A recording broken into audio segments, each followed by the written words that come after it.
زندگی همه لحظات، زندگی مجموعی از روزها و ماه‌ها و سال‌هاست.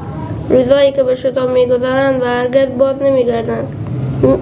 می‌گویند وقت تلاش ولی بدون تردید. وقت از تلاش.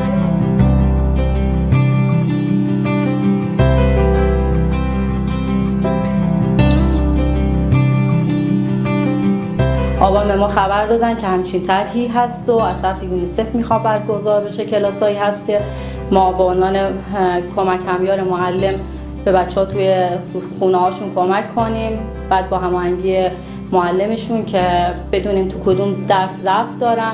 اومدیم بچه‌های بازمانده از تحصیلمون و بچه‌هایی که در حال تحصیل هستن و دارای معلولیت هستن و شناسایی کردیم و از بهمن شروع به کار کردیم.